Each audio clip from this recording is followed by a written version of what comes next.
Today we're going to take a look at the basics of economics. First thing we need to do is define what economics is. Economics is a social science that studies how individuals, governments, firms, and nations make choices on allocating scarce resources to satisfy their unlimited wants.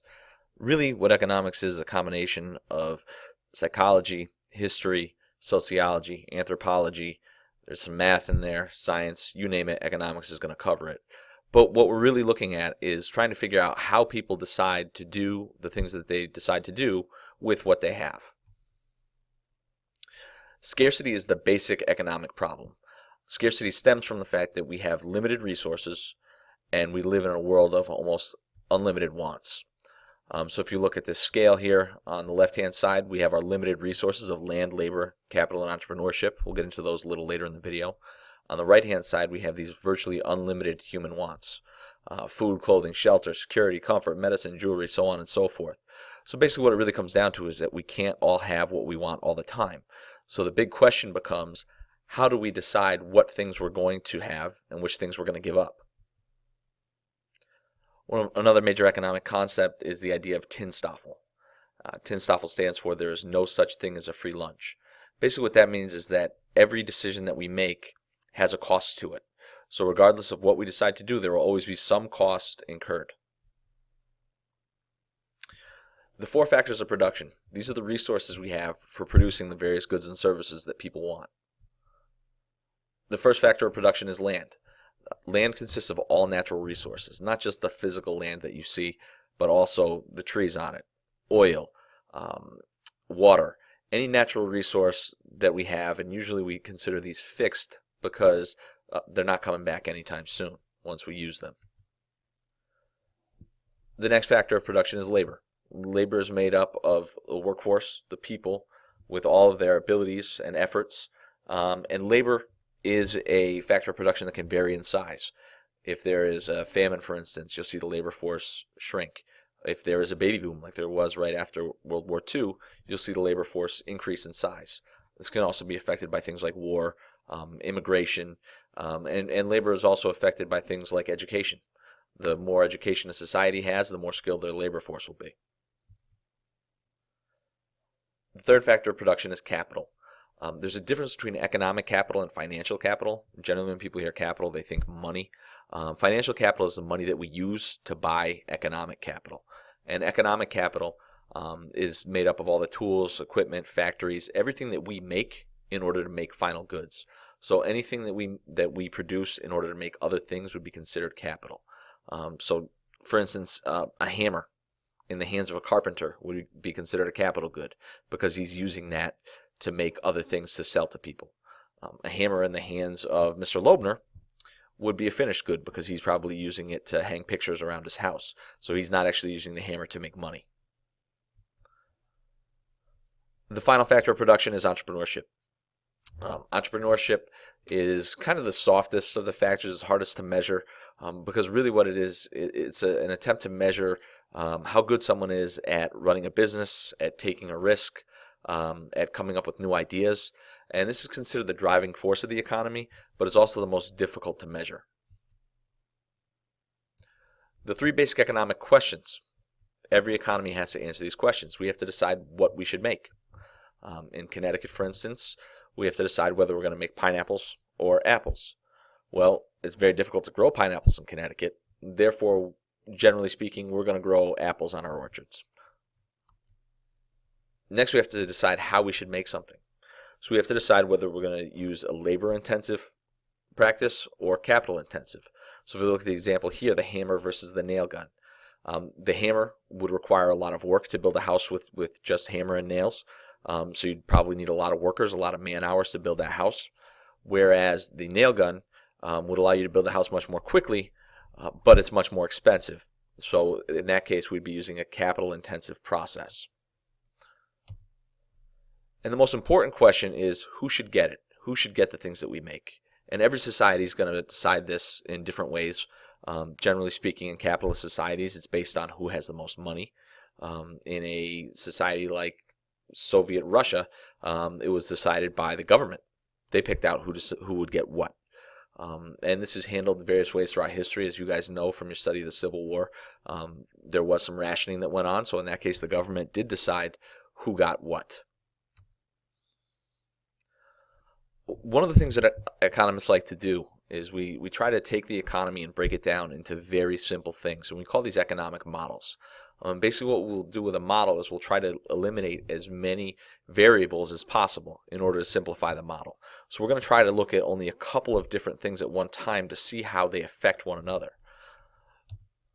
The most important assumption that we're going to have to make is this concept of ceteris paribus, and that means to hold all else equal. Basically what that's saying is if we're taking a look at a model and we're looking at a couple of variables, we can't worry about what's going on with the rest of the world, because otherwise our model becomes too big and unwieldy. And that'll become clear to you when we look at the production possibilities frontier.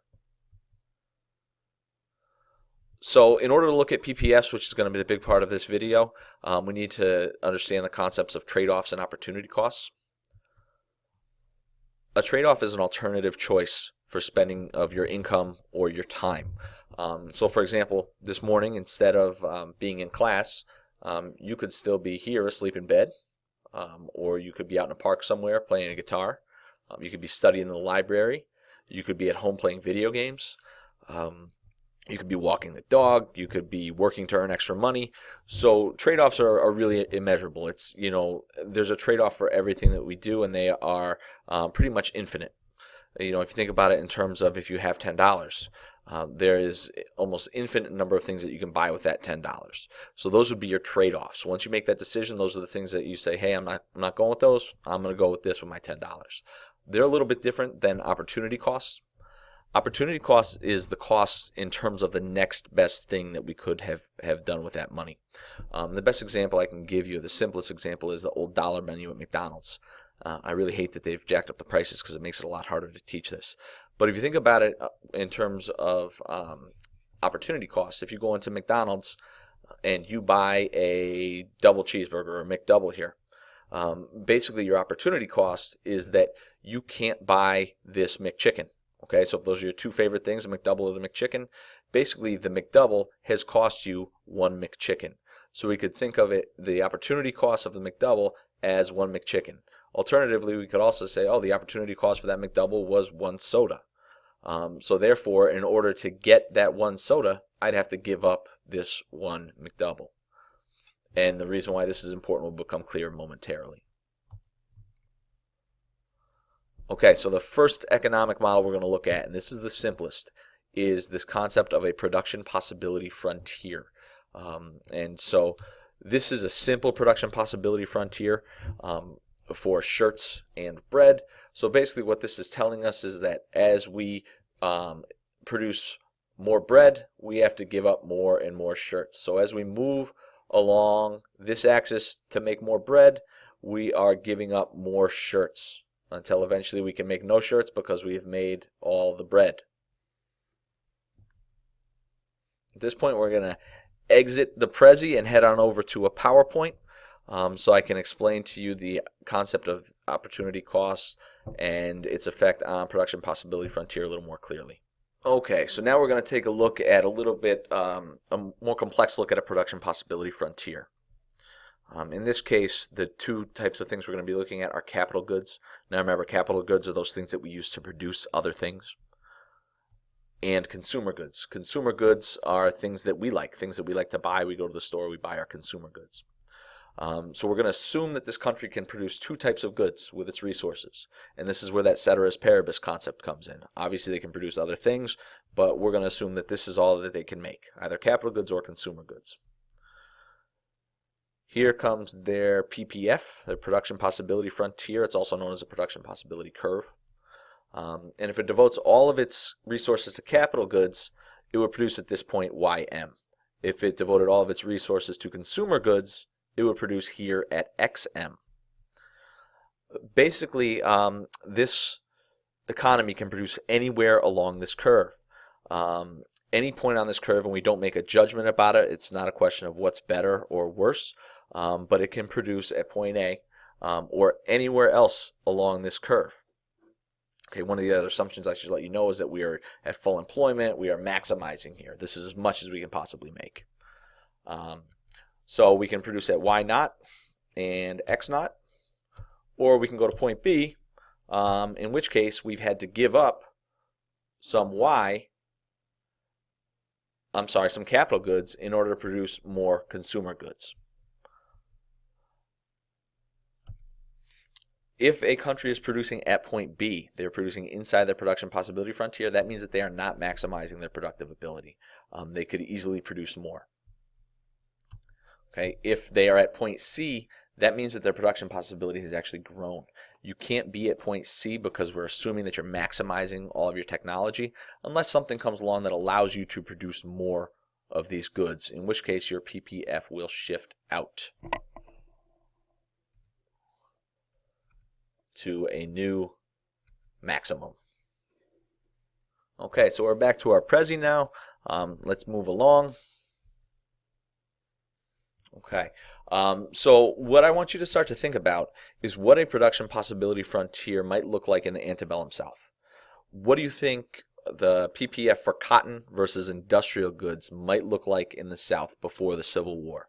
This is the question that we're really going to try to start getting at. This is what we really want to start thinking about, because this will let us know why the South did what it did while the North was doing what it was doing. And our end goal is really to find out what the economic causes of the Civil War were. So hopefully through our study of these economic models, it will become more clear to you. I look forward to seeing you in class. Please complete the assigned questions below this video. Thank you.